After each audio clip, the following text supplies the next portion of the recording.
Look at this. A woman dousing a house in gasoline. And it's not just any house. It's the childhood home of civil rights leader Dr. Martin Luther King Jr. in Atlanta. A person walking by on Thursday recorded video of the woman with a big red gas can tossing gasoline on the home. Two men from Utah were visiting Atlanta for work, and they wanted to visit the historic site.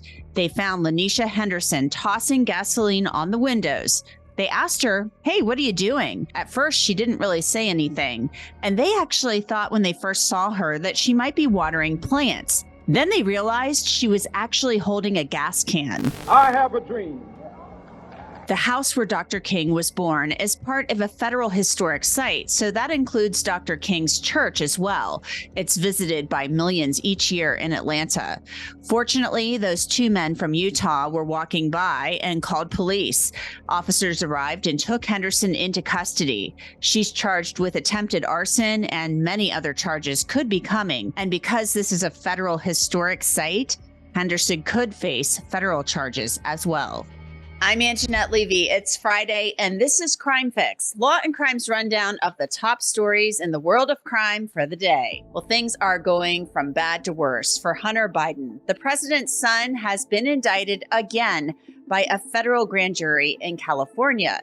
The special counsel says the younger Biden spent millions of dollars on drugs, strippers, cars, and hotels instead of paying his taxes. And now Uncle Sam wants his money. These new charges are in addition to federal charges accusing the younger Biden of lying on federal firearms forms. A plea deal in that case fell apart last summer. Biden's lawyer is crying foul, though, saying this is really all about politics and not really about whether Hunter Biden committed a crime. The White House is not commenting. Maya Kowalski, the Florida woman awarded more than $200 million by a jury who found a children's hospital drove her mother to suicide, is getting ready to sit down with police again about her claim that a hospital employee sexually assaulted her back in 2016. Maya, how are you doing with that? Because you brought this claim, you filed a criminal complaint alleging this, and it sounds very traumatic. Yeah, the first time I brought it up was in the hospital at Johns Hopkins All Children's Hospital. I complained about it. It was ignored. I just thought because it was never dealt with or taken seriously that it wasn't significant enough. And I kind of just kept on telling myself that for years. It wasn't until Greg asked me about every single incident that happened at Johns Hopkins that I came forward with that story. And here again, I brought it up and it just doesn't seem to be taken seriously. It's frustrating. I mean, part of me wishes I would have just kept it to myself because, like everything, I'm being questioned. Kowalski's claim that a doctor at All Children's Hospital assaulted her while claiming to examine her came to light during the 9-week civil trial earlier this fall. In that trial, the jury awarded Kowalski's family more than $200 million in damages. Kowalski suffers from complex regional pain syndrome, but doctors at All Children's in Tampa believed her mother, Beata, was making up her daughter's symptoms. Maya was kept in isolation away from her family for 3 months in 2016. Beata died by suicide in January of 2017. Johns Hopkins is asking for a new trial and has said they suspected child abuse and reported it as required by law. It turned out Beata Kowalski was not abusing Maya and was not making up her symptoms. We'll have more of my interview with Maya Kowalski and her lawyer on Law and Crime very soon. The woman convicted of murdering a family friend with eye drops is getting a new lawyer after writing a letter in which she suggested her lawyers tried to help her concoct a fake alibi. You really can't make this stuff up. Jessie Kershevsky was in court on Thursday when she was supposed to be sentenced for the murder of Lynn Hernan. Prosecutors successfully argued at trial that Kershevsky was stealing from Hernan and murdered her by putting a lethal dose of eye drops in her drinks. Well, a 37-page letter Kershevsky wrote was recently discovered. In it, she insists she didn't kill Hernan or steal from her, but she writes about trying to get a friend to pose as Hernan in a recording and discuss taking her own life. The letter included a script for her friend to read on the recording. And Kershevsky actually alluded to her lawyers coming up with this idea about the fake alibi, hence her lawyers withdrawing from the case. Here's Kowalski in court yesterday. I did. I do not, because up until yesterday, neither one has done anything for me now because they had halted all proceedings due to the DA conversation they have had.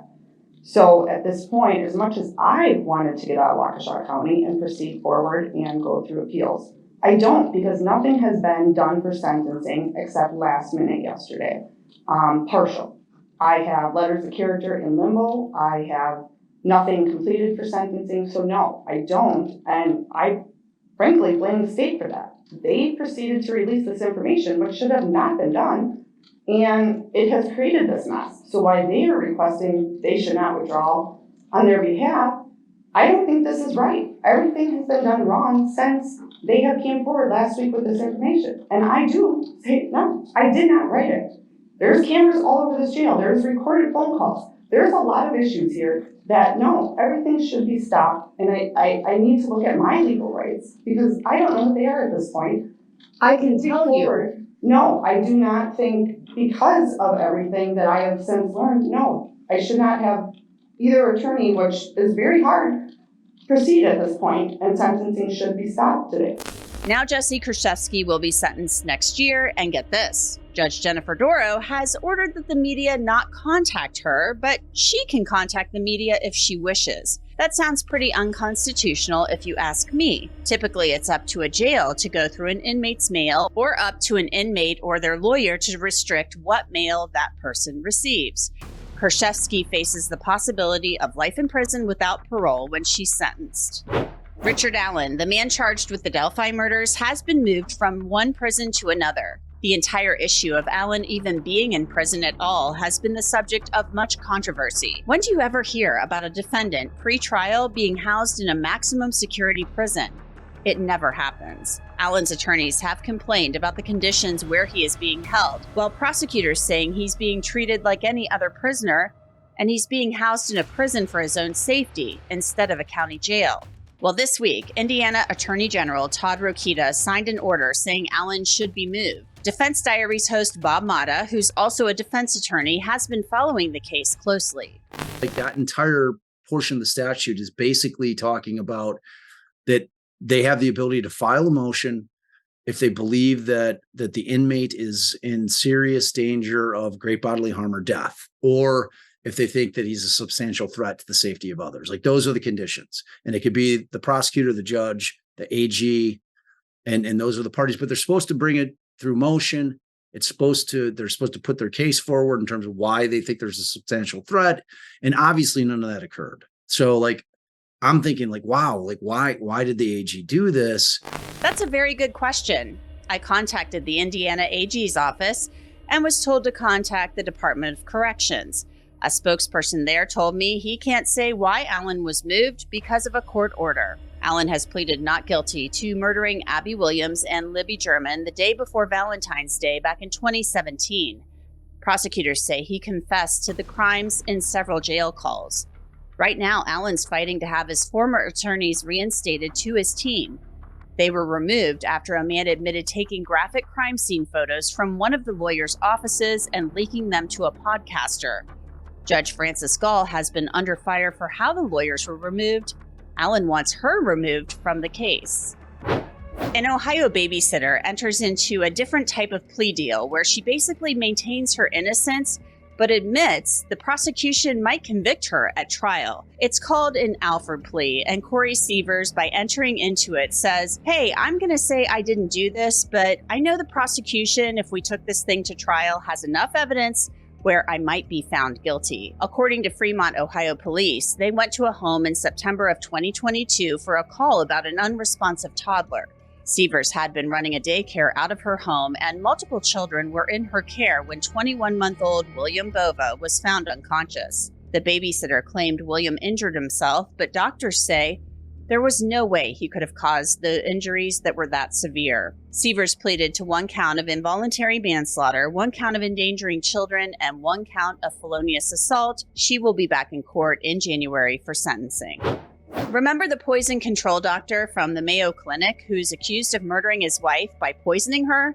Well, there are some warrants we've gotten a hold of. Connor Bowman actually blamed his late wife for her own death because he said she bought the drugs that he used to poison her. That's all according to police. Betty Jo Bowman died in August. Police say she got sick after drinking a smoothie that her husband had spiked with a lethal amount of drugs he bought online. Warrants obtained by the Rochester Police Department show Connor Bowman called the company from which he purchased the drug colchicine and asked that his account be deleted. The warrant claims Bowman told the company that his wife had fraudulently purchased this drug using his account. The Bowmans were apparently in an open relationship and had agreed they wouldn't get attached to anyone they were seeing, but it turns out Bowman had become infatuated with a woman he had started seeing. He faces a second-degree murder charge. And that's it for your Crime Fix on this Friday, December 8th of 2023. I'm Angenette Levy. Thanks so much for being with us. Have a great weekend. We'll see you back here on Monday.